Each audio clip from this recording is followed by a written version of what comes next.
വലിയ യുദ്ധസന്നാഹമൊരുക്കി ഇറാനെ വിരട്ടുകയാണ് അമേരിക്ക. US-ൻ്റെ ആവശ്യങ്ങൾ ഇറാൻ അംഗീകരിച്ചിട്ടില്ലെങ്കിൽ പരമോന്നത നേതാവ് ആയത്തുള്ള അലി ഖാംനായി അടക്കം ഉന്നത നേതൃത്വത്തെ വധിക്കാൻ ട്രംപിന് പദ്ധതിയുള്ളതായി US മാധ്യമങ്ങൾ റിപ്പോർട്ട് ചെയ്യുന്നു. അങ്ങനെയെങ്കിൽ ഒരു വൻ യുദ്ധമാണോ വരാനിരിക്കുന്നത്? ഇറാനിൽ ഒരു ആക്രമണത്തിന് അമേരിക്ക എത്രത്തോളം സജ്ജമാണ് എന്നറിയാൻ ഇനി പറയുന്ന കാര്യങ്ങൾ ശ്രദ്ധിച്ചാൽ മതിയാകും. ഏകദേശം $50 ബില്യൺ മൂല്യം വരുന്ന 12ഓളം യുദ്ധക്കപ്പലുകളാണ് ഇറാന് ചുറ്റും അമേരിക്ക വിന്യസിച്ചിരിക്കുന്നത്. US നേവിയുടെ വിമാനവാഹിനി കപ്പലായ USS എബ്രഹാം ലിങ്കൺ ഇപ്പോൾ അറേബ്യൻ കടലിലുണ്ട്.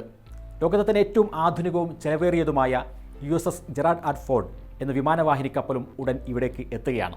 മിസൈലുകളെ വെടിവെച്ചിടാൻ ശേഷിയുള്ള 9 ഡിസ്ട്രോയർ കപ്പലുകളും സമുദ്രത്തിലെ മൈനുകൾ കണ്ടെത്തി നശിപ്പിക്കാൻ സഹായിക്കുന്ന ലിറ്റർ കോമ്പാറ്റ് കപ്പലുകളും ഹോർമുസ് കടലിടുക്കിന് സമീപം നിലയുറപ്പിച്ചിട്ടുണ്ട്. ഇറാൻ്റെ ഭാഗത്തു നിന്നുള്ള ഏത് നീക്കത്തെയും പ്രതിരോധിക്കാൻ USS ജോർജിയ എന്ന അന്തർവാഹിനിയും സജ്ജമാണ്.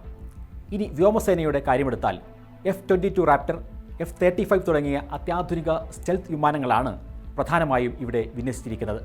സൗദി അറേബ്യയും UAE-യും അവരുടെ വ്യോമപാത ഇറാനെതിരെ ആക്രമണങ്ങൾക്കായി ഉപയോഗിക്കാൻ അനുവാദം നൽകുന്നില്ല. അതിനാൽ ഈ വിമാനങ്ങളിൽ പലതും നിലവിൽ ജോർദാനിലാണുള്ളത്. ഇറാൻ്റെ റഡാർ സംവിധാനങ്ങളെ തകർക്കാൻ ശേഷിയുള്ള EA-18G ഗ്രൗളർ, മിസൈലുകളെയും ഡ്രോണുകളെയും തകർക്കാൻ ശേഷിയുള്ള F-15E സ്ട്രൈക്ക് ഈഗിൾ എന്നിവയും ഈ ദൗത്യത്തിൻ്റെ ഭാഗമാണ്.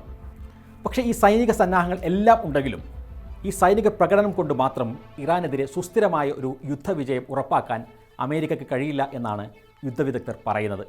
ഈ സൈനിക വിന്യാസത്തിൻ്റെ പ്രാഥമിക ലക്ഷ്യം ചർച്ചകൾക്കായി രാഷ്ട്രീയ സമ്മർദ്ദം ഇറാനുമേൽ ചെലുത്തുകയാണോ, അതല്ല ഒറ്റത്തവണയുള്ള ശക്തമായൊരു ആക്രമണമാണോ എന്ന കാര്യത്തിൽ ഇപ്പോഴും വ്യക്തത വന്നിട്ടില്ല.